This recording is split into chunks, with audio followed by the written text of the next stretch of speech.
Welcome to the video on the immune system. We're going to take a look at the immune system, vaccines, blood types, organ transplants, and the dreaded HIV and AIDS. So let's take a look at the body's defenses against pathogens. The immune system defends or attacks and destroys pathogens, but there are lines of defense to prevent pathogens from getting in our body. First line of defense is the skin and the oil. The oil on the skin, it helps prevent viruses and bacteria from entering the body because viruses and bacteria, they're water-based. They live in water, they move around, they need water to operate. Oil is completely opposite of water. Oil and water don't mix. So if pathogens are in oil, they will not be able to get into the watery body. The oil also keeps the body or the skin moist and prevents it from cracking. The skin is a strong barrier between your internal tissues, blood and all that, and the pathogens outside, like a wall. And people get a lot more sick in the winter because the skin gets dry and it cracks real easily. You could also get cut, and pathogens can go right into the cut, into your blood, and into the body. So how does the body fight off pathogens once they get into your body, into your blood? White blood cells and body temperature to a degree. So let's look at how these white blood cells attack, and then we'll take a look a little more in depth. White blood cells destroy pathogens first by increasing the body temperature. This is done to denature the viral and bacterial proteins. Our body's proteins could withstand a wider range of temperatures compared to viral and bacterial proteins that enter our body.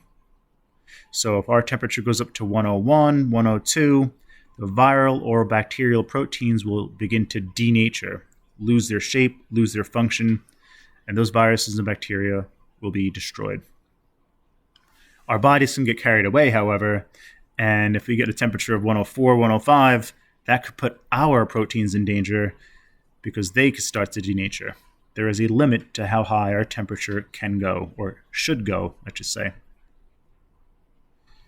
White blood cells will also increase in number because you need white blood cells to fight off these invading viruses and bacteria, so you need a lot of them. It's like soldiers in a war. If you have a big invasion, you need a lot of soldiers to fight back. Well, all those white blood cells, they're going to start making antibodies. Antibodies, we'll see, they mark pathogens for destruction. And finally, ultimately, pathogens are destroyed because they're engulfed and digested by the white blood cells. And the white blood cells cleverly save the antibodies to prevent future infections by the same virus and or bacteria. So how do white blood cells know exactly what to attack? Why don't they just attack everything?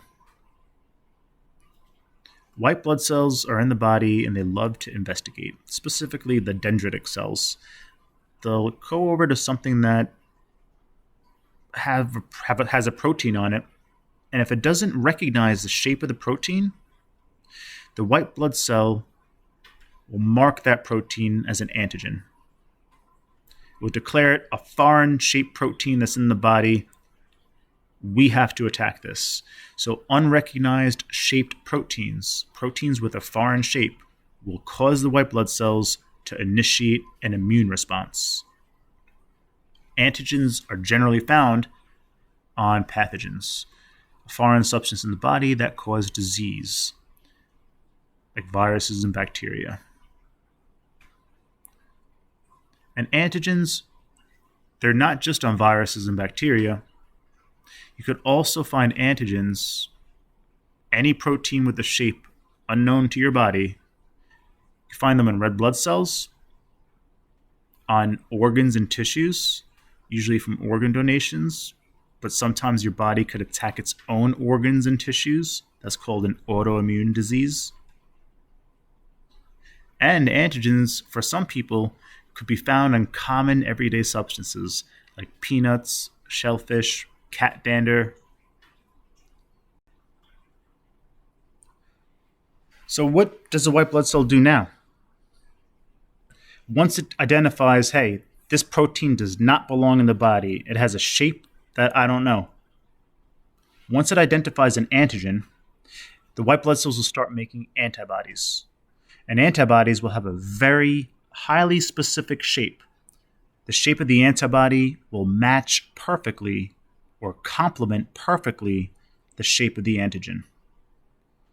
And the antibodies will ultimately attach to the antigen. And once the antibody attaches to the antigen, it will send a signal out. It will mark the pathogen for destruction. How is the pathogen destroyed? It's marked for destruction. How is it destroyed? The signal will be sent out, and a large white blood cell will come over that will ultimately eat and engulf the marked pathogen by endocytosis, also referred to as phagocytosis. So here comes the big white blood cell being called over. It's engulfing the marked pathogen. And the marked pathogen is now inside a vacuole in the white blood cell, waiting to get digested. In order to digest the pathogen, a lysosome is needed, which contains digestive enzymes, also called catalysts. The lysosome will make its way to the vacuole and fuse with the vacuole, releasing all the enzymes and digesting the pathogen. That vacuole will now make its way to the cell membrane and release the digested virus by a process called exocytosis.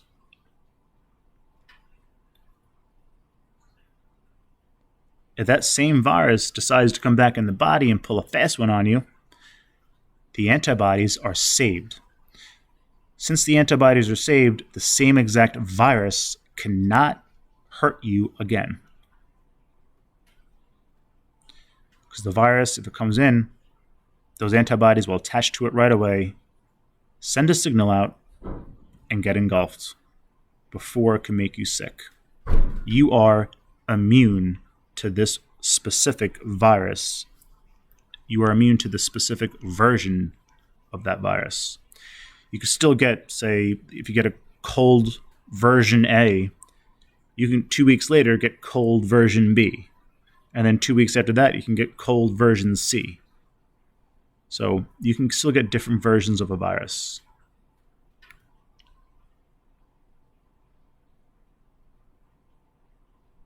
But what if there's a virus that will kill you before the immune system can destroy it? If that's the case, something like smallpox, you want to use a vaccine. Smallpox is highly deadly, a really high death rate, and it killed about 300 to 400 million people, the most deadly virus ever to hit humanity. So yeah, smallpox, at least for myself, I can only speak for myself, I would take a vaccine for that, because chances are 9 out of 10 times you would die from smallpox. Very small chance to live. Traditional vaccines, like the smallpox vaccine, will prevent you completely from getting the smallpox virus. So you can go in contact with someone with smallpox and you won't get it. And we're going to see how that happens. In order for this to work, in order to prevent you from getting the smallpox, the vaccine will contain a dead virus, smallpox virus, a weakened smallpox virus, and if you look at those weakened and dead viruses, they both contain one thing in common: the antigen. So all you really need is a specific antigen for the smallpox virus or whatever virus you're trying to vaccinate against, and that vaccine will work. How? The white blood cells will, like before, they're going to recognize the antigen as foreign, and they're going to start to make antibodies against that specific antigen. The antibodies will be highly specific for the antigen on that virus. And the dead or weakened virus will have the antibodies get attached to it. It'll be marked for destruction. It will get engulfed, digested, and released. But the key thing here is the antibodies are saved. So if the real virus enters the body, you get the smallpox vaccine, half a year later, you're dancing around at a party of smallpox. You won't get it because you have antibodies against smallpox. As soon as smallpox comes into your body, antibodies will quickly attach to it because they're already made. So smallpox doesn't even have a chance to get you sick. They'll mark smallpox, the living deadly smallpox, for destruction. The deadly smallpox will get engulfed, digested, and released. Will not hurt you at all. This type of immunity is called active immunity, not passive. Active immunity is when you make your own antibodies. So a vaccine doesn't give you antibodies. A vaccine gives you antigens so you could actively make your own antibodies. Passive immunity only happens once in your life, when you're a newborn. That's when you're given antibodies. That happens for a newborn and continues for a newborn as long as that baby gets breast milk. And antibodies are only good for a specific version of a virus. So if there's another version of smallpox out there with a different shaped antigen, you could still get sick from that different version of smallpox. If you get the smallpox vaccination, you could still get the measles. If you get, COVID vaccination, you could still get the flu. If you get the measles vaccination, you could still get chickenpox. Vaccines are only good for one very specific virus. So, we said antigens are found in viruses, bacteria. We're going to take a look at how could antigens possibly be found on red blood cells? How could they be found in organs? It's crazy. And common everyday substances? Is this hocus pocus? Red blood cells could contain proteins that your body doesn't recognize. If you get a blood from somebody that doesn't match your blood type or that's not compatible with you, your white blood cells will look at it as foreign and it will kill those red blood cells. Same thing with organs. If you get an organ from somebody after waiting for like 7 years and the match is not complete, that organ will be attacked because there might be proteins on there that your body might not recognize because it's not from your body. Your body could also attack its own organs and tissues, and if that happens, that's called an autoimmune disease. Common everyday substances, things like peanuts. If some people get peanuts all over them, that would be really bad. It's highly, it will cause an immune response in some people and not others. This is going to be called an allergy. Let's start by taking a look at blood typing. So, what does having a specific blood type mean? If you have B negative blood, your blood cells contain the B protein. That's it. If you have B positive blood, you have the B protein, but the plus stands for something. You have the positive protein, referred to as Rh factor. If you have blood type A, you don't have a B protein, you have the A protein. And if you're A negative, you just have the A protein. A positive, you have the A protein and the positive protein. AB negative, you have the A protein, B protein, and that's it. AB positive, you have the A protein, B protein, and the positive protein, that Rh factor.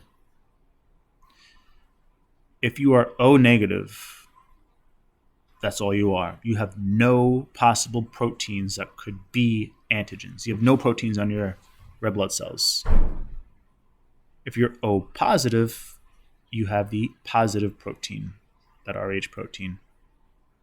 So, if you're blood type A negative, who can give you blood? Well, let's say someone gives you blood type B. You just get a transfusion of B negative. That's not good, because your white blood cell will be like, what is that? It's not going to recognize it. Even though people have B negative blood in your body with A negative, your white blood cell is going to be like, we don't recognize this shape. And it's going to make antibodies and kill it, destroy it. It's going to have a full-on immune response. Well, you're like, all right, I don't want that. So you know what? I'm going to get A positive. I have A negative. It should be fine. Your body's going to recognize the A protein, but it's not going to recognize that positive protein, and it will also cause an immune response. So who can give me blood if I'm A negative? You're only going to recognize the A proteins because that's all you have. So you can get from A minus because the A protein is recognized. And who else? O negative, because there are no proteins that could become antigens in your body. O negative is a great blood type because everybody can get O negative.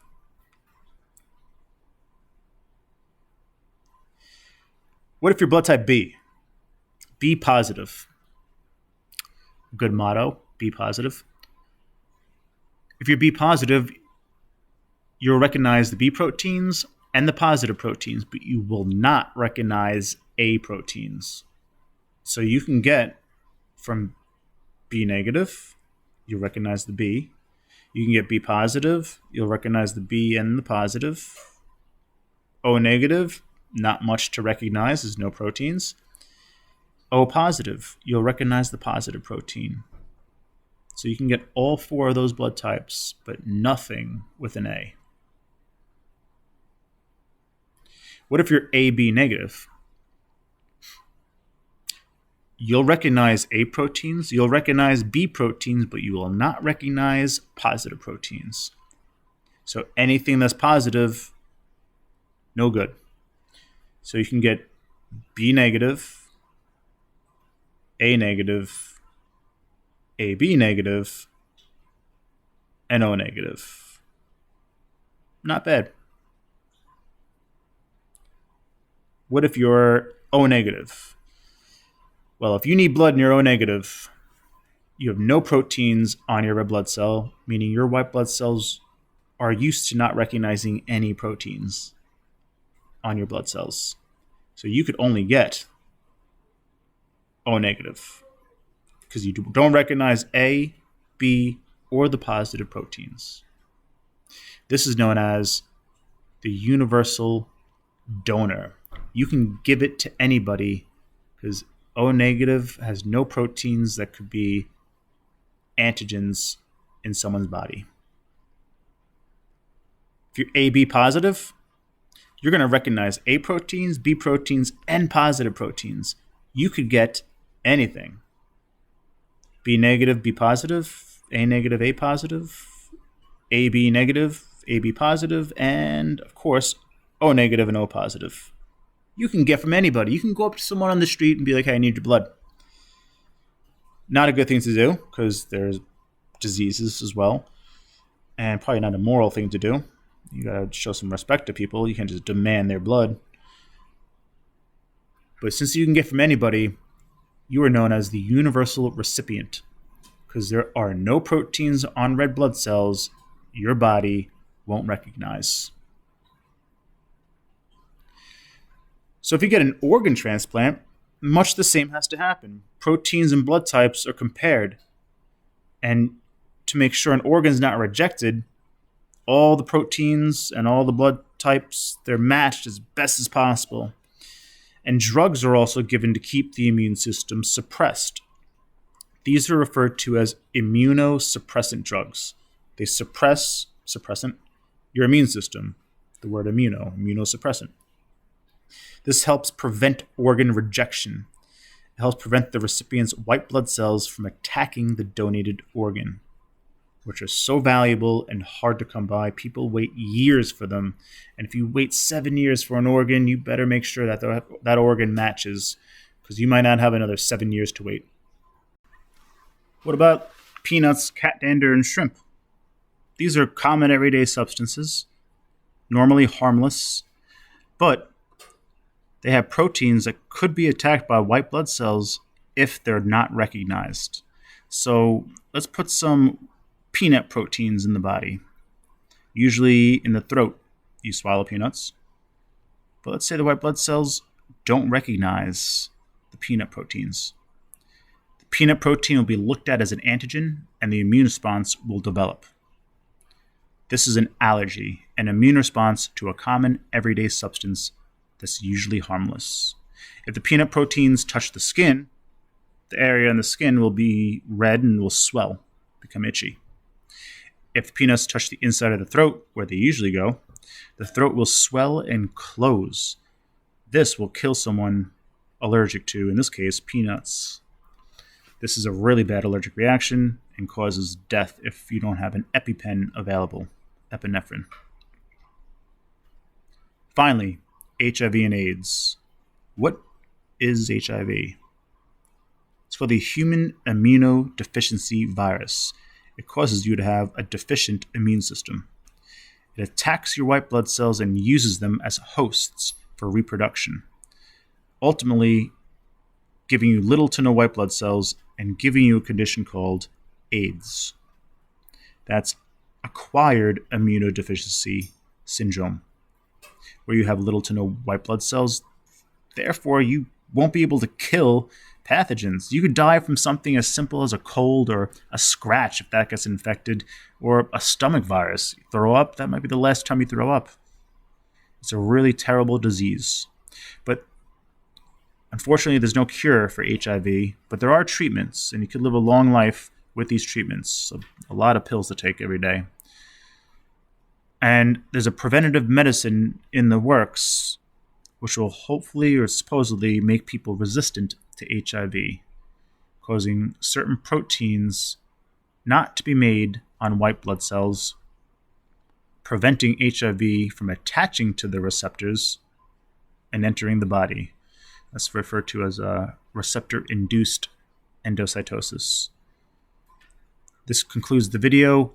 Good luck on the test. Good luck on whatever you're doing.